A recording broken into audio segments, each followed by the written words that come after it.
concluderei su quello che succede, avendo in qualche modo parlato del modello imprenditoriale del cosiddetto post-fordismo e del tipo di gestione che si sta attuando del cosiddetto welfare, dello Stato post-keynesiano, del limite della situazione più drammatica che abbiamo in questo Paese, il riferimento alla gestione delle risorse pubbliche e in particolare al sistema dei partiti. Anche qui non per fare cronaca, ma per guardare agli elementi strutturali della situazione del nostro Paese. Noi siamo passati da una situazione, quella di Tangentopoli, in cui il modello di relazione era estremamente definito. Quello scoperchiato da Mani Pulite era una relazione occulta fra la cupola dei partiti e la cupola degli imprenditori, che erano due sistemi separati, e per garantire il flusso di denaro da una parte all'altra dovevano in maniera occulta favorire determinati processi. Terzo interlocutore era il funzionario infedele, il boiardo di Stato, che in qualche modo garantiva la possibilità della transazione occulta facendo aumentare i costi dell'appalto, dell'incarico che aveva quel soggetto imprenditoriale. I reati che vennero contestati in quel modello erano reati molto semplici: reato di corruzione. Presupposto del reato di corruzione è il rapporto fra un soggetto privato e un soggetto che gestisce denaro pubblico o risorse pubbliche.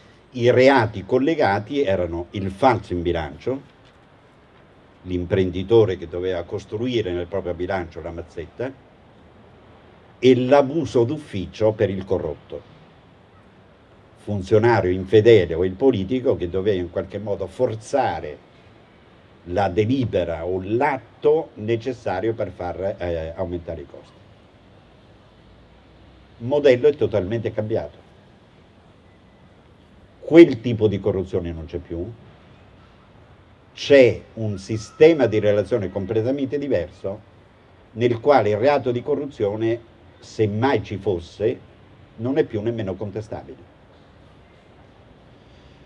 Nel modello TAV, in cui abbiamo società di diritto privato, non gestori di servizio pubblico, in un contesto di relazioni fra soggetti privati, di relazioni privatistiche, reato di corruzione non è contestabile.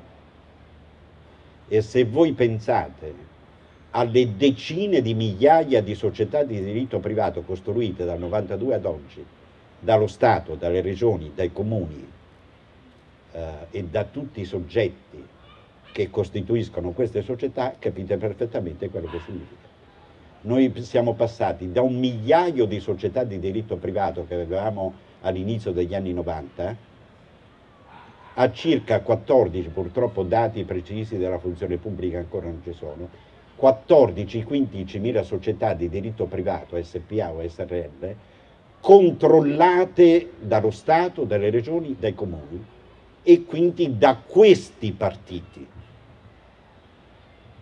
14.000 società rispetto agli 8.000 sindaci eletti dai cittadini sono 14.000 presidenti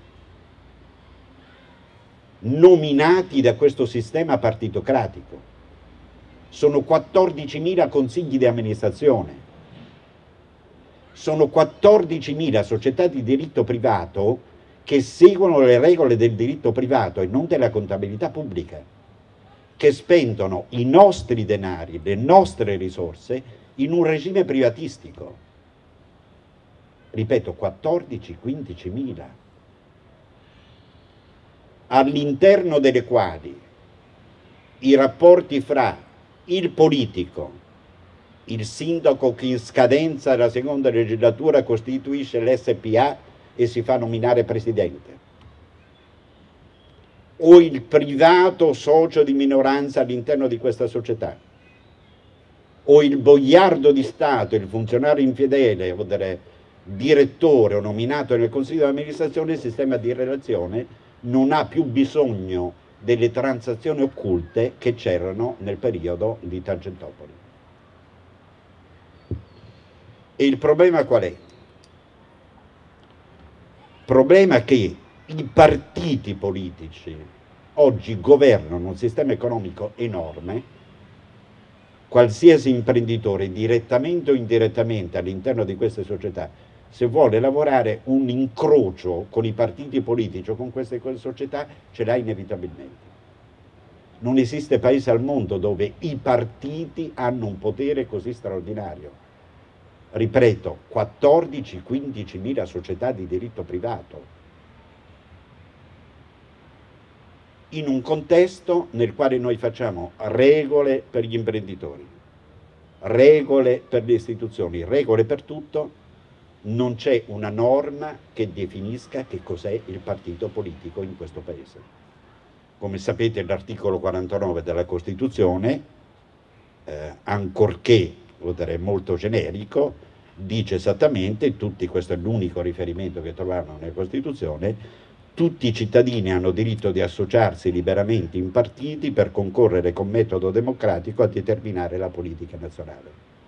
Questa norma non è stata mai tradotta in legge, per rifiuto all'epoca, in particolare del Partito Comunista, perché essendo partito rivoluzionario non voleva il controllo dello Stato, però non c'è una norma che lo definisca.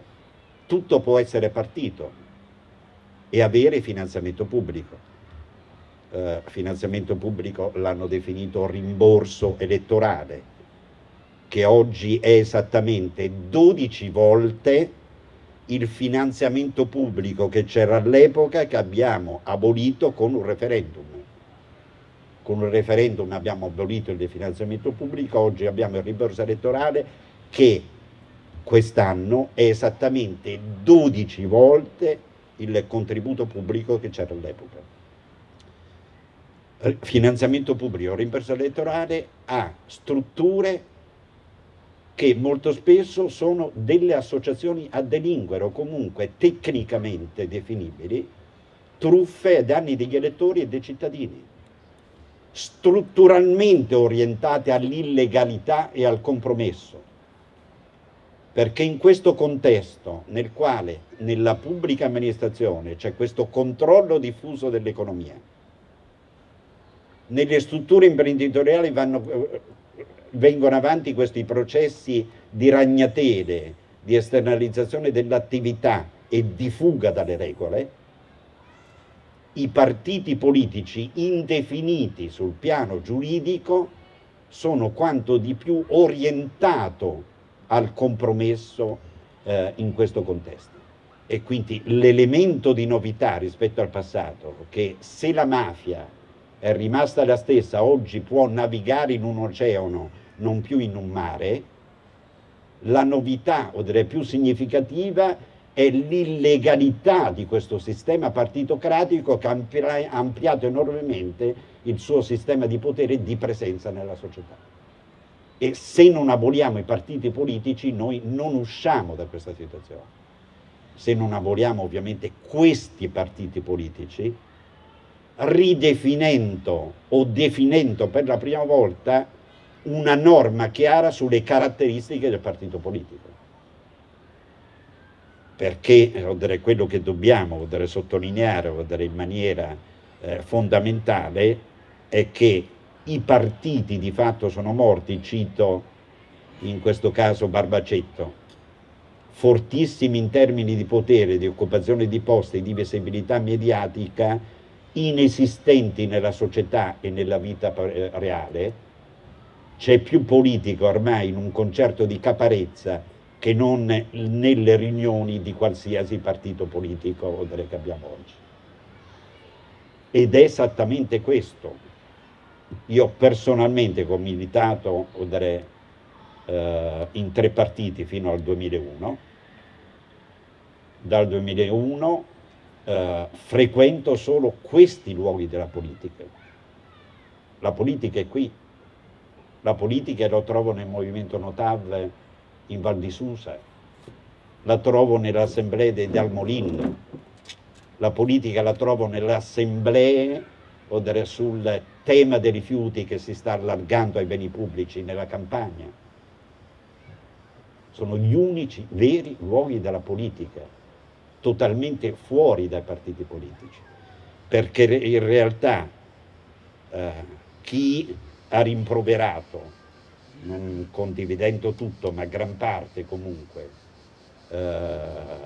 l'iniziativa promossa da Grillo, il V-Day dello scorso anno, e i temi sollevati con quella iniziativa, accusata di antipolitica e quant'altro, in realtà chi ci sta rubando la democrazia, la legalità, l'informazione, le risorse, il futuro, persino la politica, sono esattamente i partiti politici, che sono i ladri veri di questo contesto che stiamo vivendo in questo paese.